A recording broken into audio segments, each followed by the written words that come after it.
took months of planning and preparation, all leading up to today. The 84th Sturgis Motorcycle Rally is officially underway, Dan. Thousands of motorcyclists will gather in Sturgis over the next 10 days. Coming up tonight on KELOLAND News at 6, we're going to take you to the rally for the kickoff events. And an update to a story we first brought you last night on KELOLAND News. Aberdeen police say a woman has drowned at Wiley Park. Officers were called to the park just after 5:30 last night. Police say an off-duty officer was at the park and began searching for the victim. Other first responders arrived and helped in the search. A 20-year-old woman was pulled from the water and taken to a hospital where she later died. A North Dakota man has been identified in a deadly crash north of Belle Fourche. Authorities say a trike was heading north Tuesday afternoon when a minivan turned in front of it. The driver of the trike, 73-year-old James Eugene Lucci, was thrown and died at the scene.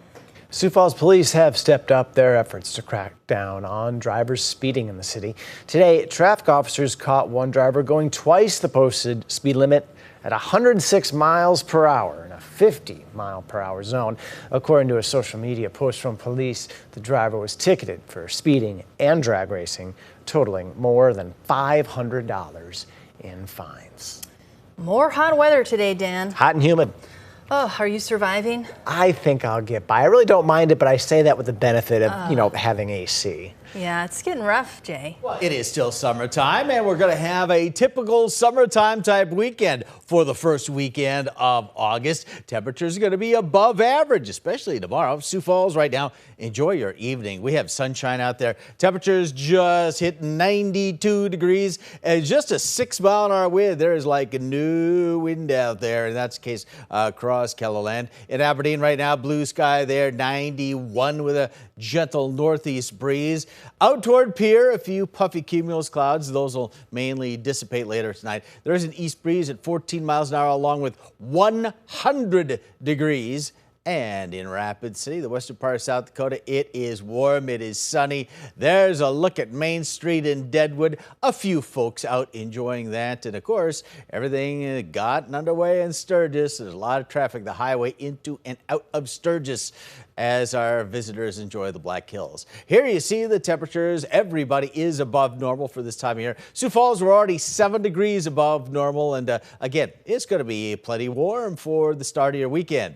Overnight tonight, we'll enjoy a nice weekend, so nice evening, so get out and enjoy that. Our overnight low is 64 Sioux Falls, 67 Aberdeen, 70 in Pierre, and 69 in Rapid City. Then tomorrow we come back with a mostly sunny sky, 91 Sioux Falls, 94 Aberdeen, Pierre, a degree warmer at 101, and Rapid City 102, which means at Sturgis it is going to be a really warm day. We'll have the rest of your weekend forecast, and we'll look ahead to a much cooler next week in just a few minutes. Thanks, Jay. If you're looking to spend more time outdoors but don't have the equipment, the Outdoor Campus in Sioux Falls is set to host its annual hunting and fishing gear giveaway.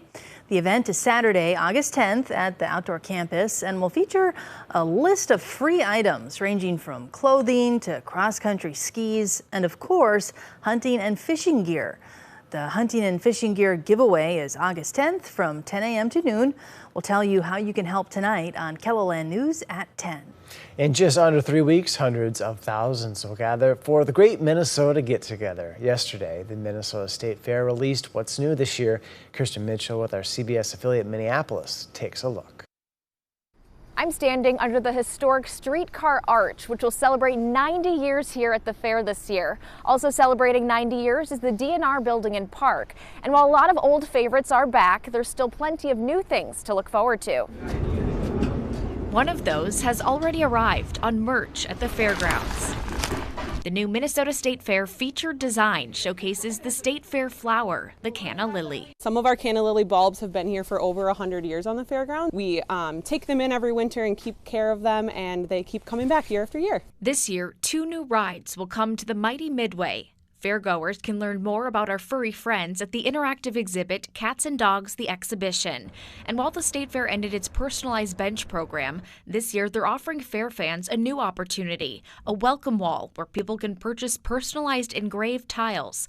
The Fine Arts Center and Crop Art exhibit are also getting upgrades. And a lot of people go through that building, so it's kind of been a little bit crowded in the past, and this year we are reimagining that space, so hopefully guests have a better flow walking through the exhibit. To make the experience more accessible, they're adding another adult-sized changing table, family spaces, and a new app connecting visually impaired guests to live interpreters. It just allows them to kind of feel a little bit more connected with the fair and navigate throughout the fairgrounds a little bit easier. What will help everyone, they say, is the new official Minnesota State Fair app. So it'll have your food finders, your merch finders, your daily schedules, and an interactive map that can kind of just help you navigate everything and find everything once in one spot in that app.